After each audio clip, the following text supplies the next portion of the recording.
Hey girls, it's Bree. It's Cece. It's Angela. And you're tuned into For the Girls. Before we hop into today's episode, just a quick check-in. We are in Angela's dining room. And it is giving. This is our community table.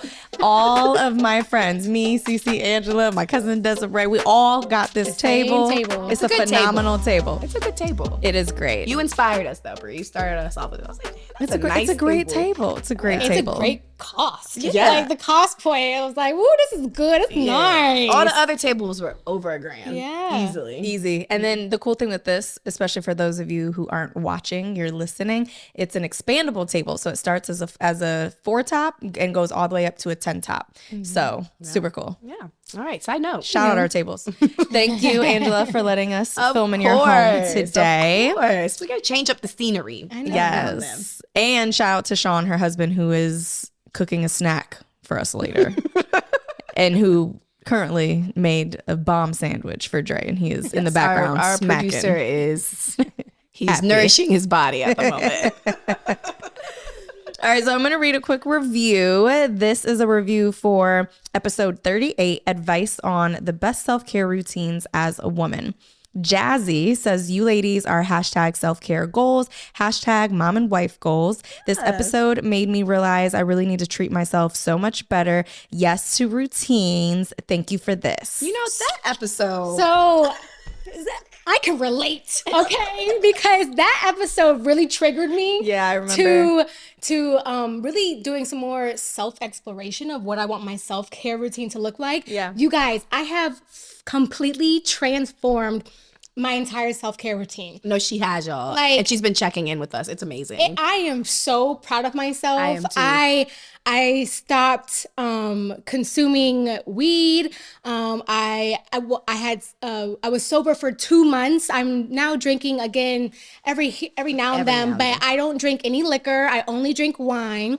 I now wake up at the exact same time. I have a workout routine. I started reading books. Yes. Like I've already finished 2 books. Shout out real quick to Atomic Habits, because I've read it in the past. Cece and Angela just finished it recently. I read it because because so of you good. guys, because we started holding each other accountable for our routines and just goals that we wanted to do, and it stemmed from this episode. So yes, Jazzy, we are with you too, girl. I can relate, sis. Find y'all some friends that will hold you accountable. Yes, you should see our group chat. Like we take pictures of us working out. Like, dang, I gotta go I work worked out out this morning. See, yes, me too. Or Cece, I think you put in like a smoothie you had. I was like, dang. Oh yeah, like I used to drink I'm on it smoothies. today. I made myself a really healthy green anti-inflammation smoothie. Like, girl, y'all, I'm on it. Yes. I'm on it. Episode 38 was a turning point for all of us. So. Definitely go check that out, because I think the episode was our longest episode because we like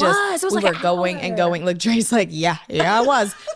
We were filming for a very long time because there's so much to say, and it was very helpful. We've gotten tons of DMs about it, and I mean, even one of our own hosts was like, yes, this was helpful. I need to get my shit together. She sent us like 3 voice notes when she got home that night. I was like, like oh you my God, guys, I'm so inspired. It was really eye-opening for me, that episode. Yeah. So I am so proud of myself, and I'm very proud of you guys, for being my accountability sister. Yes, so it is for the girls all day, every day. I'm here for it. Okay. All right, Angela, let's hear All right, help a girl out situation. Let's see. We gotta help our girl out. All right. She started with, hey, Cece, Bree, and Angela. I recently found your YouTube channel about a month ago, and I'm addicted. I listen to y'all while doing homework, driving, cooking, and cleaning. Thanks, girl. I'm gonna need you to pay attention to your homework, though. But thank you for the support. A little about me. I'm 28 years old, out of Dallas, Texas. I work in a doctor's office, and I'm a non-traditional college student. I have no kids, and I'm single. I've never been in a real adult relationship, just friends with benefits, and I got tired of that. I recently got accepted into a college in Houston and will be taking a leap of faith and moving in August to start her psychologist/victim studies program. She was a victim to multiple things, and she wants to tell her story, write a book, and help people. Yes, girl. My dream is to become a wife and mother. Sometimes I feel like my time is ticking, and if I'm ever going to meet Mr. Right, I've been on my celibacy journey for the past 13 months and now and using that time to learn, love myself, and focus on my education. So, here's what she needs from us. Any advice on moving, changing cities to follow your passion, getting over the nervousness and fear, making yourself uncomfortable to grow. I don't plan to start dating until I move. Do you think I should go the dating site route or just go out more to meet new people? I plan to remain celibate, abstinent until marriage, doing things my way. Still had me a single and feeling used. My fear is a man not wanting to wait and I miss out on potential love. Thank you, ladies. Love y'all lots. Y'all are the big sisters I've never had. All right, love. Okay, Yes. so let's help this out. Her story resonates with me so much because prior to Shane, I had also never been in a serious relationship, only had situationships, very, very casual dating. Prior to meeting him, I was also on my own, like self-discovery, personal development season. And I was also celibate during that time as well. And Shane and I also had a period in our relationship early on where we did not have sex also. That was not his choice, that was mine. So I can completely relate to this. It's I think that there's so much beauty that comes out of focusing on yourself and just being very present in that season of self-discovery. And I think that that's a very necessary season. It's really hard when you are in a relationship and you're not where you ultimately want to be, to continue to give yourself the time and commitment that you need to be selfish, and also give your partner that same time and commitment. So I really encourage you, girl, to just kind of stay on your journey of self-discovery, and not feel like you need to rush into trying to find a relationship. Like, you're only 28. Like, you got time, girl. Ain't no clock's ticking just yet. Right. So I think you're in a very good season for yourself, and just kind of be very present in that. And I will say this specifically because we have a friend who lives in Dallas and a friend who lives in Houston. And our Dallas friend, she tells everybody, like, no, don't move to Dallas, move to Houston. She says it's so much better. There's so much more to do. A lot more people of color that, are in positions where, like, networking with them, meeting them is going to have you in a better off position. And she just highly recommends Houston. So moving from Dallas to Houston, I think, will be a good change. And you're not moving so far away to where you're going to be homesick or it's a completely different, scenery of change. Like, you're not going from New York to LA. So I think that is a really great start in terms of like a move. And then anytime we have passions or we're trying to find love or focus on ourselves to eventually find love, there is nothing better than going to a new place. Because when you're in a new space, you are no longer surrounded by the people and things that put you in your comfort zone. And so it forces you to get uncomfortable. It forces you to do new things, meet new people, and to really focus on like your priorities, because there's nothing to take your attention away from it.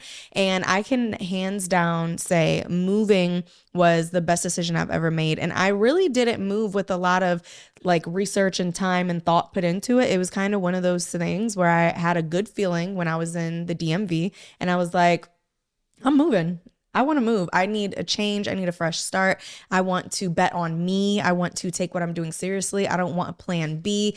I want to find good friends. I want to find a good man. And I was like, get me up out of here. And it all worked out. And I don't know a person who has moved who has not said the same thing. They've always moved and have been able to level up in some way, shape, or form. I think depending on also where you're moving to, because you could move to Kansas City and not feel the same way. well, yes, But when the move makes sense. If you're getting transferred Houston's somewhere for is a work great or place to be, especially for like a young professional woman, Yeah. So I say do it. Yes. And I think we've said this so many times in previous conversations.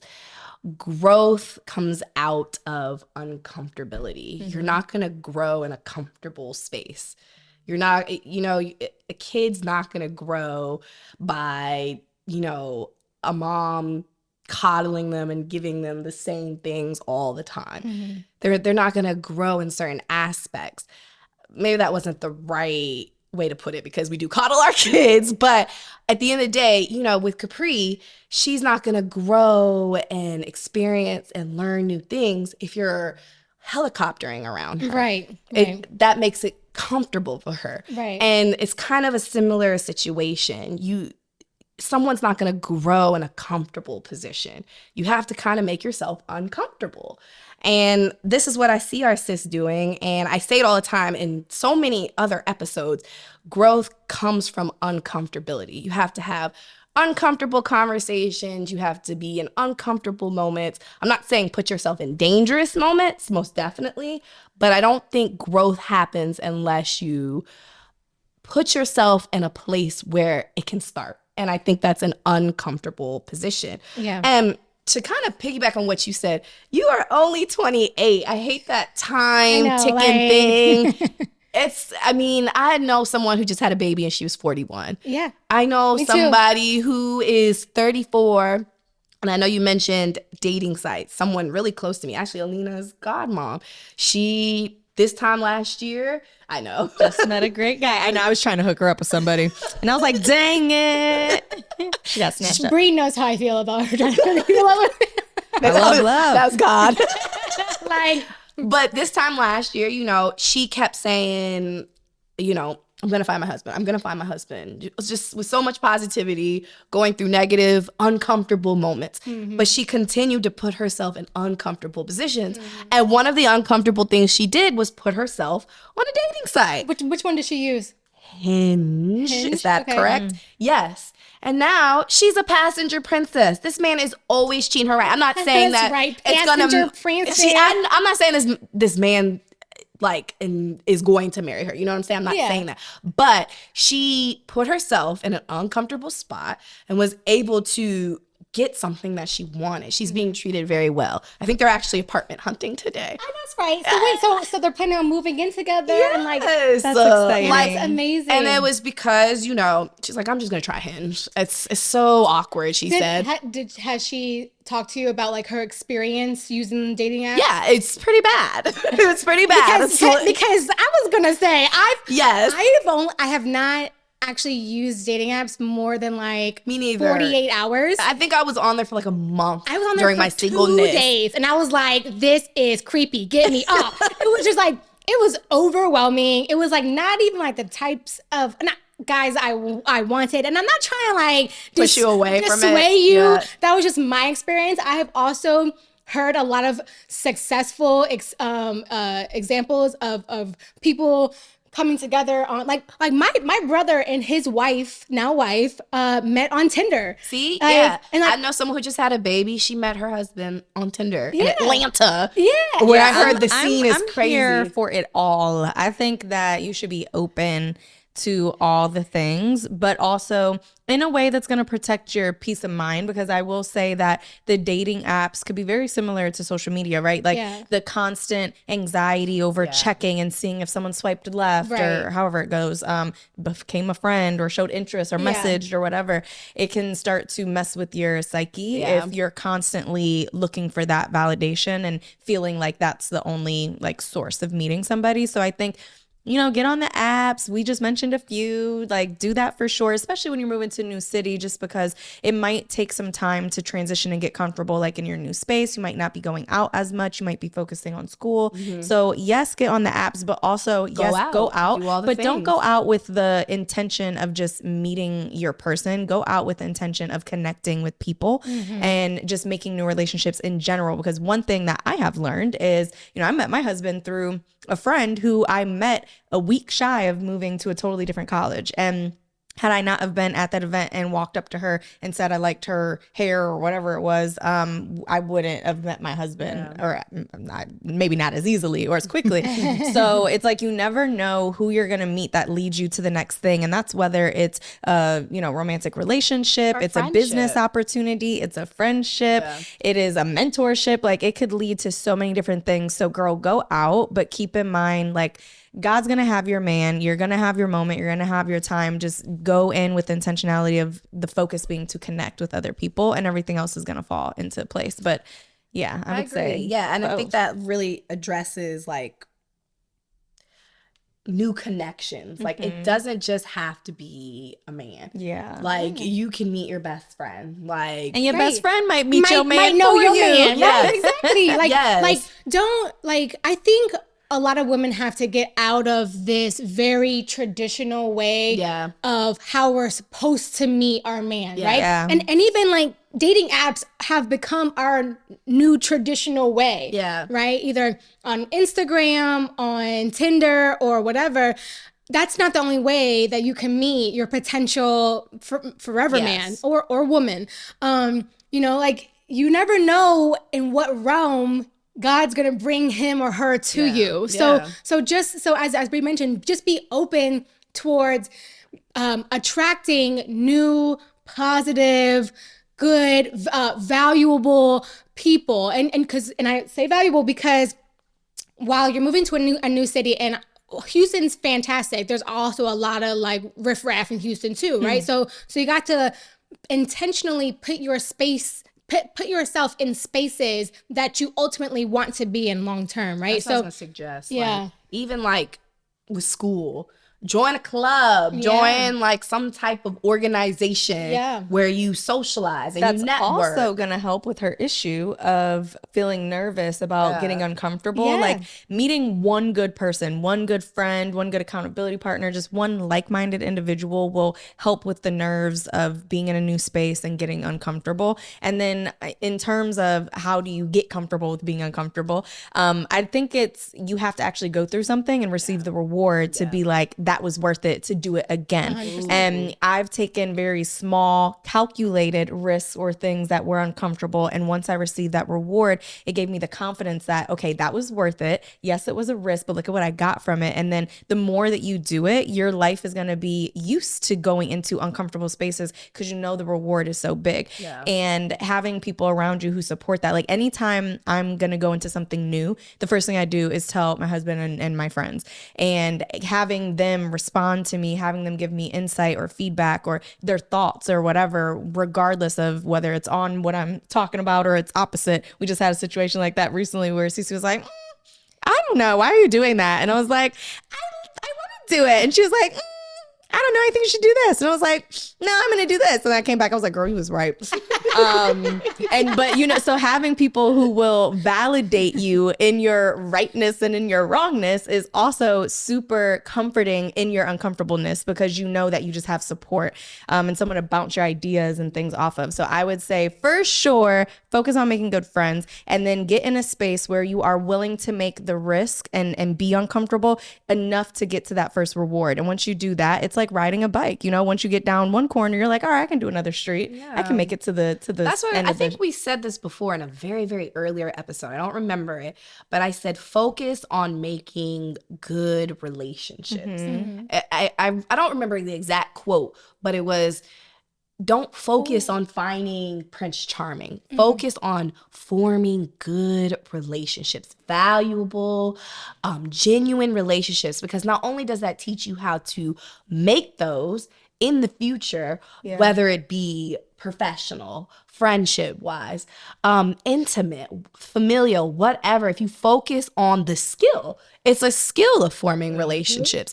Focus on that and not finding a man, then you not only will you have created a circle of genuine people in your life, even if they don't last, you've learned how to do this. You've learned how to do that. You've learned how to be rejected and take the rejection, because rejection probably will happen in this phase in your life. You've learned how to capitalize on rewards that come out of this phase in your life as well.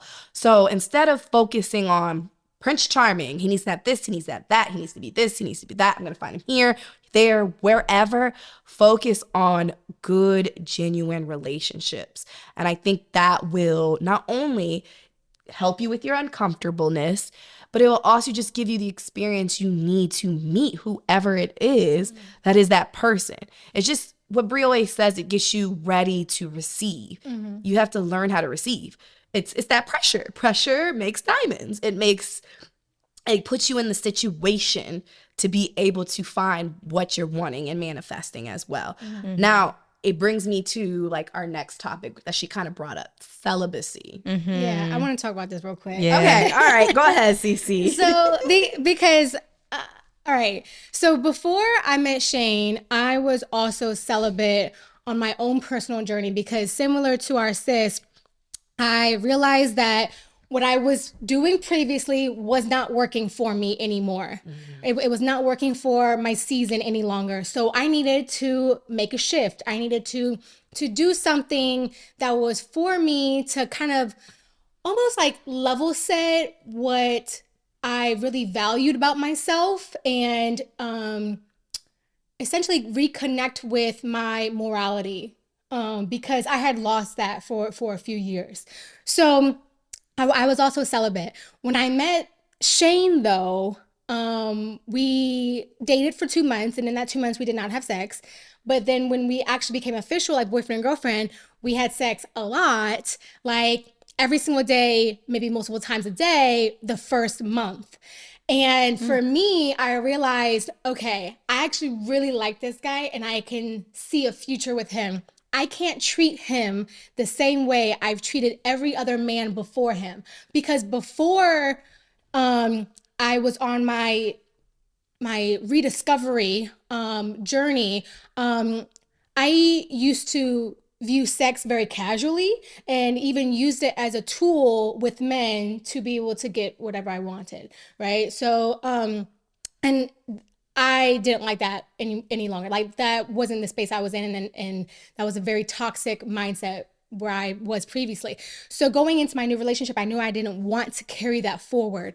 So at this time, Brie and Dre were my first actual healthy relationship I had ever had in my own personal life, like ever.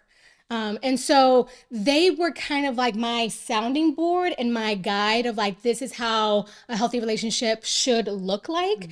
And since I had always been celibate, I told Shane, I was like, listen, I want to stop having sex. I want to be celibate. And initially I was like, I want to stop having sex until marriage, because I was just mimicking what I saw a healthy relationship was doing, which was Brie and Dre, who, as you guys know, waited to have sex until they got married. And so initially Shane was like, what the fuck? Like, Nah, I'm not here for that. And what he wasn't here for, he wasn't not here for taking a break from having sex, but he wasn't here for waiting until marriage, right? So Shane actually agreed with me that the way that we started off our relationship also was not healthy. It was not realistic. It was not maintainable. And Shane had also been very, very much so in that same space where before he was definitely fouling up in the streets, and he didn't want to carry that energy into our relationship either. So he agreed that he did want to take a step back and stop having sex. So we actually did stop having sex for, I think, maybe like 4 or 5 months. that's good, though. In the beginning of our relationship. And I actually wanted to kind of carry it on, because I had that mindset of like, I need to wait until marriage because this is the right thing to do, because that's what I was seeing. But Shane wasn't really here for that. And I will say in those 5 months, we'll say 4 to 5 months, we did do a lot of hard work. We read, so like our last episode, we talked about resources for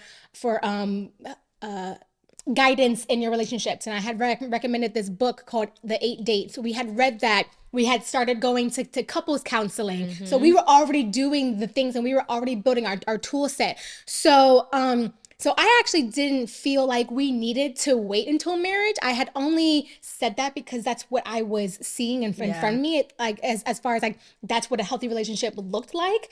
But then as I started to get introduced to other very happy, successful relationships that did not have that same journey as Brie and Dre, I realized, okay, I have to make this my journey with my partner. Yeah. I can't take what Brie and Dre are doing as like, this is how it needs to be. This is how it should look. I have to figure out what me and my partner's journey is going to look like for us. And so I say all this to say, you know, our sis has this idea of of how it's all going to play out. But I really want to, and I love that. I love that's, you know, your idea, and that's the journey that you're on now. However, I also want to challenge you with, when you do find your partner, you know, you have to almost pivot a little bit into what's going to make sense for you two. It's a partnership. You can't be like, this is what I'm doing, so you need to meet me here. You guys have to come to an agreement together of, this is what we are doing. This is what our dynamic and our foundation of our relationship is going to look like together as a unit. And then you guys can take that and go forward. And That's really good understanding your advice. why, because Yeah. this is the thing. Dre has said this before, that waiting for marriage is not a requirement for marriage. Like, just because you're being celibate does not mean that all of a sudden God is going to bless you with a man. Or waiting for marriage in general, it could mean that a man never comes your way.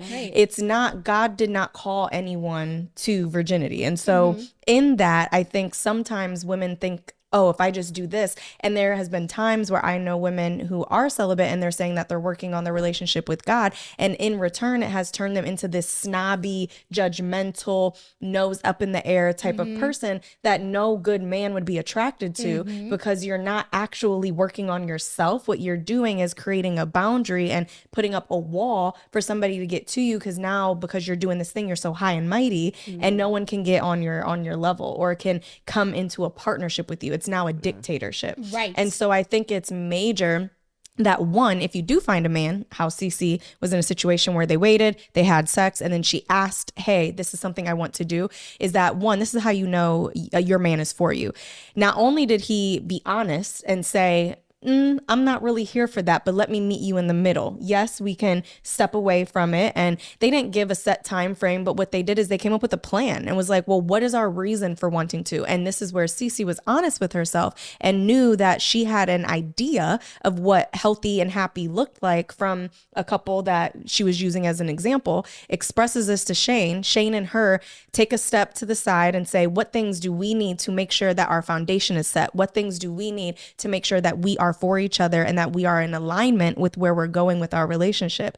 Then what they did in that time frame showed Cece that, oh, this man is for me. Now I can see love in a different way. Now I can see I don't have to not do this, or I don't have to mimic someone else's journey. It's just about me finding my person and feeling comfortable and confident that he is that person. And his action showed her that without agreeing to waiting for marriage, I still love you and I'm still for you. And I think sometimes women who are very religious will not take thanks, Shay.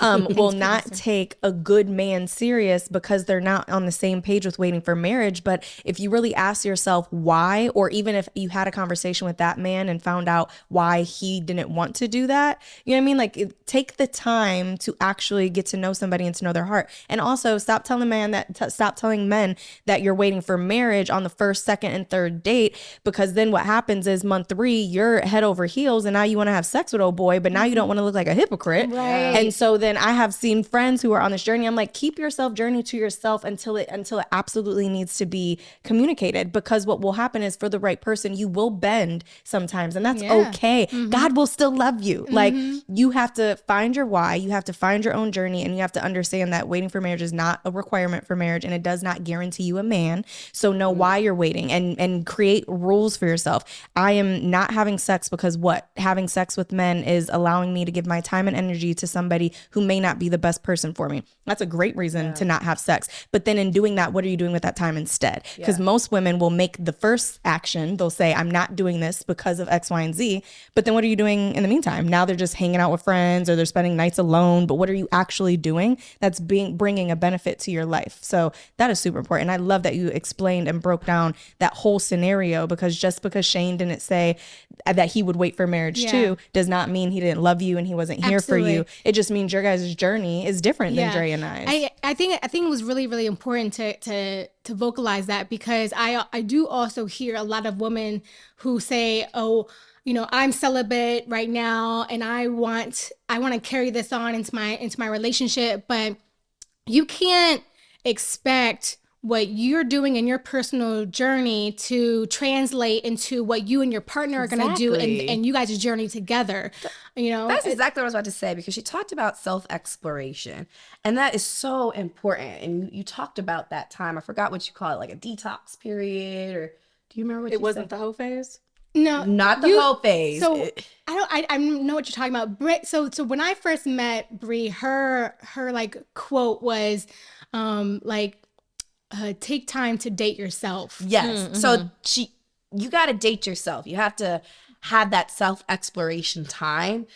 Like, I feel like, I hope she didn't skip over that part before she goes to, like, I think she's so, like, worried about missing out on having kids and getting married. And let me reassure you, as someone who's about to turn 35, you have time. You have time. And I'm just going to kind of give an example that's totally off our path, but people, after we had Alina, people kept asking us, when are you gonna have that next kid? When are you gonna have that next kid? And I'm like, oh my God, I gotta do it before I'm 35 or I'm gonna be old and cannot have a baby. And then slowly around me, I started seeing 38 having a baby, happy. Yeah. Got a nanny because she can afford it. Okay. 41 having a baby, cool. I can buy all the, I'm so glad that Sean and I have waited, because again, on our exploration, we realized we needed time for each other before we could jump into that and fully commit. So that's an example of stop worrying about what everybody's saying and I got to be this by that and this by that. No, you don't, sis. First of all, you need to date yourself. You need to be happy with yourself and your self-exploration phase.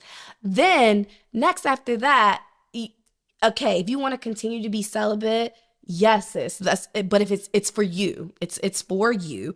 And then if you do meet somebody, because you are going to meet somebody, you're going to meet somebody. It's going to happen, and you've done the self-exploration. At this point, because you've done the self-exploration, don't even take celibacy off. Like, there's going to be so many other red flags that pop up besides, he doesn't want to be with me because I'm not having sex. No, because you've done the self-exploration, you're going to know, okay, I'm not dealing with a man who's not kind. I'm not dealing with a man who's not going to tip our waiter, because you've seen these things. It's not even about sex at that point. Right. And then if it is a man that you do see, okay, I know what I want because I took that time to explore, and he can be that. I can see that future with him, like you said about Shane. And you're like, hey, I would like to not have sex for this reason because of your why. He's going to give his pushback. You're either gonna bend or you're gonna be on the same track. Right. And I can almost guarantee you're gonna bend, because in any partnership, and this partnership that I'm in, I have not gotten 100% of what I wanted. Oh no, and No, you never will.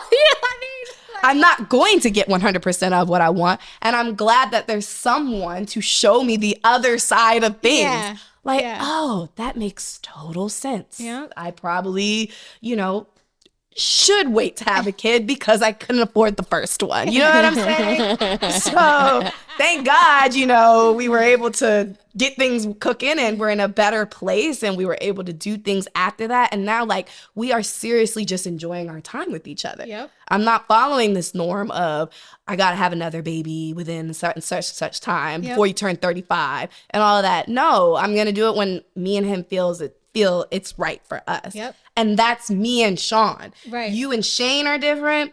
Bree and Dre are different. I think I was telling our friend KO this, everybody's relationship is different. What flies in your relationship might not fly in your relationship. 100%. What flies in my relationship might not fly in your relationship. Sean and I had sex a lot. When we met, when we dated, when we got engaged, and when we got married. I was not celibate when I met him, and I had no plan to be celibate. It just wasn't in my brain. Did I feel bad about that? No. I was in a phase where I was having fun and exploring we're all myself. individuals. I want to point this out too, because I actually spoke to someone the other day about this, and she explained her conviction and why she feels bad when she has sex. And she was raised in a very religious, Which home, I understand. where grandma told her, if you touch a penis, you gonna blow up, basically. Like the devil will. For real, she said that she was told that if she touched or looked at a penis, like the devil would blow her up, and she would not be welcome into God's home. Grandma and was not playing around. It was all these was things. not. And so if you are a listener who feels like, I don't know what you guys are talking about, I feel convicted when I have sex, or I feel this deep sense of guilt when I have sex, like you have to look deeper into that reason, and don't just take it as because you were told not to, or you were told it was bad. You really need to get with yourself. And going back to dating yourself and having time to explore and learn who you are. And I think what I used to say is fall in love with yourself. It's not just going to dinner by yourself. That is not dating yourself. Dating yourself is if you picture the same scenario, you and a man on a date, what happens? The point of a date is to learn about that man, is to get vulnerable with each other, to really uncover like what's the depths of this person, what is this person really about, to talk about the future, to see if you're in alignment with what each of you want. So if you take that exact same narrative for yourself, those are the conversations you need to be having. It's who am I and who do I want to be? Am I actually acting as the person I want to be? Or where is the margin? Where is the room of error that I'm not actually being intentional about and making that gap a little closer? Like, how do I get closer to who I want to be? And then when I know who I want to be, then I know what I want to attract. And the issue with going out here and saying you're dating yourself because you go to dinners all alone and you post your little date nights where you're doing a bath and roses and you got yourself flowers, that means absolutely nothing, sis. Call him out, sis. Absolutely nothing. Call him out. You cute and all, but you're not learning about yourself. Yeah. Like maybe you're pampering yourself with things that you already know that you like, but that's not learning yourself. That's not falling in love with yourself. Falling in love with yourself is being real. It's being honest and looking at the ugliest parts of you and asking yourself, do I want to tweak or change these things at all? And if I do, what's the reason why? Because it shouldn't be just to fix yourself to get that man. It should be to be who you want to be able to have the life you want to have, and then to eventually find that partner who's going to fit in that life with you because they are aligned. Mm-hmm. But if you don't learn who you are, then you can't possibly learn or understand what you want in a person. Exactly. And so don't just go on these solo dates, you know? Mm-hmm. You don't have to go on a date at all with yourself to actually date yourself. I just want to, before we get attacked about y'all are telling that girl to go have sex. That's not what we're doing, y'all. That's not what we're telling her. What we're telling her is, you know, we understand that you're celibate and you're abstinent because of how you felt in the past when you weren't. Mm-hmm. So I totally get it. And we totally get it. What we're saying is, her question was, if she remains celibate and finds a relationship and that guy doesn't want to be in the relationship because she's celibate, what we're saying is, be strong on your why. Be strong on your why. Be strong on why you're celibate. If you believe to the core of you that you are celibate for this very reason, and if he's not okay with it, then he's not for you, sis. However, if you don't believe your why, if you question your why a little bit, then... Or if you're just doing it because you think it will result in marriage. And let's use Dre as an example of this, because in this scenario, I am the man that you are possibly going to date that might not be on board. And Dre is the you. He was very on his, this is what I'm doing and this is why. Mm-hmm. And when he told me, and I think this is major, if you're ever going to agree, or if you're asking someone else to agree to wait for marriage, you have to talk timelines, because you know how many people have wrote into us that have been engaged for 7 years and then break up. Okay. Or together for 8, engaged for 1 and break up. We don't got that type of time, especially if the cootie cat ain't getting no traction. Nothing's going on. It's closed for business. Yes, that's you gonna be closed for 10, 20 years. I know people have waited 20 plus years. For what? Girl, they write into me for sex. Have been, yes, because they're waiting on their husband. And listen. Oh, sis, come on now. So listen. So this is the thing, is when Dre said, this is what I'm doing, my first question was, Or my response was like, huh, what made you want to do that? And he was very clear. It wasn't like, well, because I just want a wife. I want God to give me a wife. It was, he had all these reasons of why he was doing that and what the end goal was for him. And before I could agree, and I'm saying this because I want you to think of the man on the other end of the table when you say, I want to wait for marriage. What I said was, I need to know what that looks like.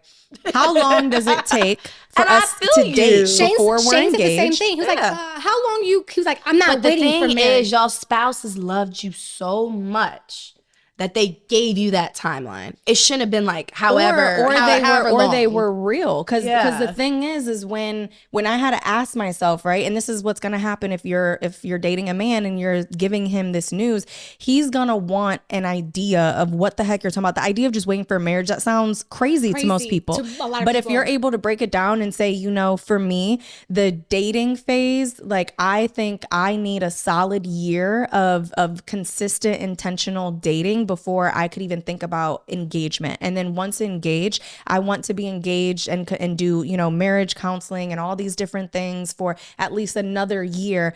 So for me, the timeline would look like between 2 to 3 years of us waiting, because that's what the marriage timeline looks like for me. Some people get married in 6 weeks. Like, you don't know, and he doesn't know. So don't apply the pressure and be like, if you want this, you got to wait for marriage. What does that mean? You have to have a plan and you have to have a reason, because a man will respect you if you're able to stand on your why and you have a plan. If you're just coming at it like you gotta work hard for this, and for him, he's just getting to know you. He doesn't really know your heart. He really doesn't know if he's even aligned enough to even be thinking about marriage. Most men are turned off when a woman says, well, I'm waiting for marriage, because he's like, why you think I want to marry you? Like, why are we even talking about marriage right now if we're on 2-3 dates? 100%. Like, how do we know we're even compatible to that extent? Like, you're I mean, well, so when I had told Shane that I wanted to wait until marriage, he was like, he pushed back with me because he knew that the only reason why I was saying this was because of Brady and Dre,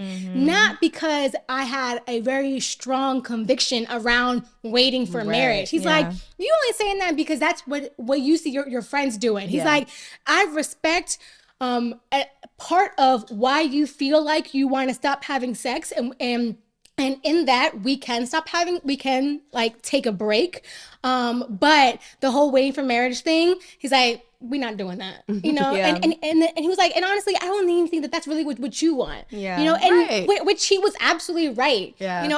So I really had to dig deeper in taking a step back, because I saw my friend have something that I ultimately wanted. Which was a healthy relationship. So I thought that I had to mimic what she had, So I challenge a lot of people who feel like they see, whoever, such and such influencer, or auntie, cousin, whoever, who has something that they want, and they feel like they have to mimic whatever they're doing in order to get the result that they have. I challenge you on that. Because that is we're so all major, so different. And I want our listeners to understand that we're not saying that if you are waiting for marriage just to drop it because your why is not strong. What we're saying is, don't look at other people's journeys who have decided to wait. Just because their journey of waiting got them to where they are now does not mean that's the journey for you. So it's not saying to change it or that you shouldn't feel conviction. If you are somebody that is literally just feeling guilty when you have sex, or if it makes you feel bad to do X, Y, and Z, then that's a different scenario. What we're talking about is individuals who are in the dating scene, who are doing things as what we're going to say, quote unquote, normal, which is what majority of society is doing, which they date and fuck, and that's what it is. If you don't feel conviction in that, don't feel called to do something just because you see someone else doing it, especially because of social media. Every healthy relationship, you can get to a healthy relationship in many different forms and paths. There's so many trails and hiking paths to get to the top of the mountain. If you've ever been hiking anywhere, and my most recent hike was in Las Vegas, we were hiking Black Mountain. They give you all these different trails and different routes you can take, but they all led to the same place, the top. the top of the mountain, and we got there. You can walk the way we backwards, chose, the way zigzag. we agreed on. And so that's all I'm saying is, if you're wise to have a healthy relationship, then I get it. But revisit before you say that, revisit your self-exploration phase. Revisit that, because that's my advice to you. Because in that self-exploration phase, I think you're gonna find what a healthy relationship is with yourself. Yep. And then you will mirror that with the guy that you find. And that's just my opinion. And then you can bring in the topics of sex and all the other topics you have when you're trying to get to the top of the mountain. Children, the home buying and finances and religion and family. Because sex is just not the only it's a thing. very it's actually a very major, but it's small major, but there's so many other portion components of a healthy relationship. relationship. Yes. And I didn't realize how many different components go into not just having a healthy relationship, but maintaining one. And there's so many paths to get there. Yeah. And so your path might look different from Bree and Dre's, like Cece's look different from Bree and Dre's and mine. That's the whole purpose of the show. We all have different paths. Yep. And we're just trying to give you the best advice. So sorry to those who got mad about us telling her, you know. I mean, it wasn't even sorry. necessarily just for her. It's just in general. Yeah. Because that is something that, especially with me and my journey, that I experience a lot. A lot of women come to me with that mindset. And I'm just like, ma'am. And when they find out that I'm not the one who wanted to wait for marriage, so I was like, oh, I'm like, yeah, girl. I'm like, that was not me. That was not what I was on. Yeah. So no sympathy cards being pulled this way. I'm like, I don't get it. But I do want to say one last thing. This is, I thought about when you were talking, is that I also believe that you can go through an exploration phase of learning yourself and all of that while still dating and being intentional in different friendships and relationships and whatnot, as long as it's, boundaries. Like for me, I was nowhere near being done exploring myself or falling in love with myself when I met Dre. And I made it very clear to him, this is what I'm doing. And like, I really value you and your time, and I would like you and want to have you in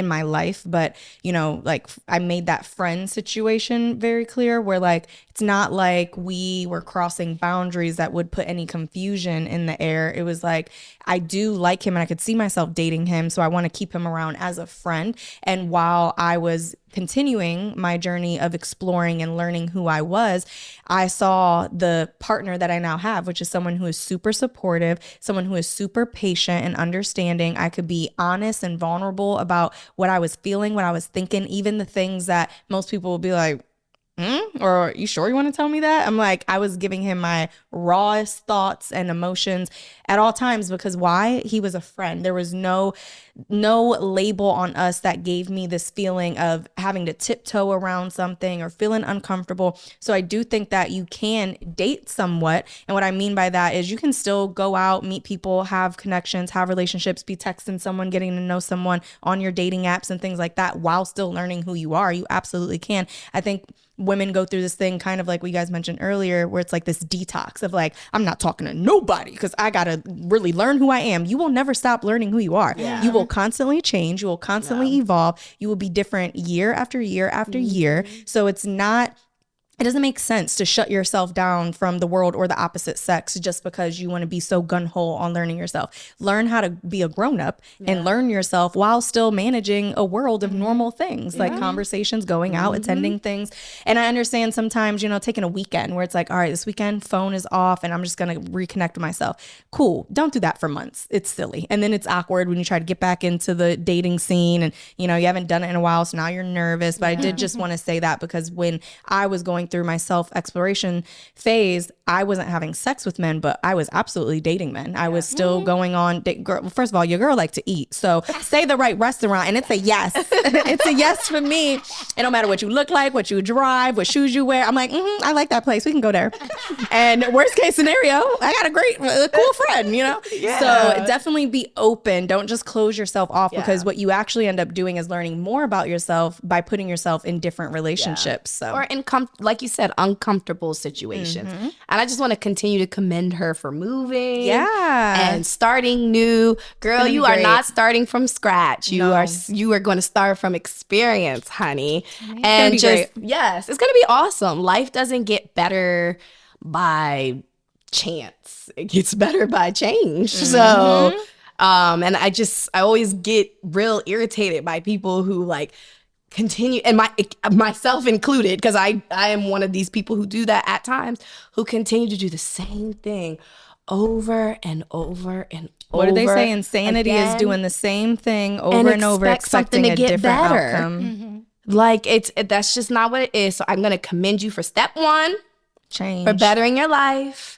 Life doesn't get better by chance. It gets better by change. So good job. I am manifesting everything for you, good sis, because it's going to happen. Yes. And keep us updated. We actually have been loving the fact that all our girls who write in have been kind of DMing us and letting us know like updates. It's cool to put like a face and a name to the story that it was written in. We love that. So definitely let us know how your move goes. Like I said, we have people in Houston. So maybe, that's someone we can introduce you to. Just reach out, let us know how everything is going. And thank you so much for writing in. Hopefully this helps. And if you are listening and you want to tell us about your love or friend or womanly needs, or even we had somebody just write in and ask for a specific topic. So you could also do that. It doesn't have to be a scenario that you're going through. It could just be, hey, can you all answer these 5 questions for us? Yeah. So definitely write in, go to relationshiprestore.com, click on For the Girls, and it's Help a Girl Out.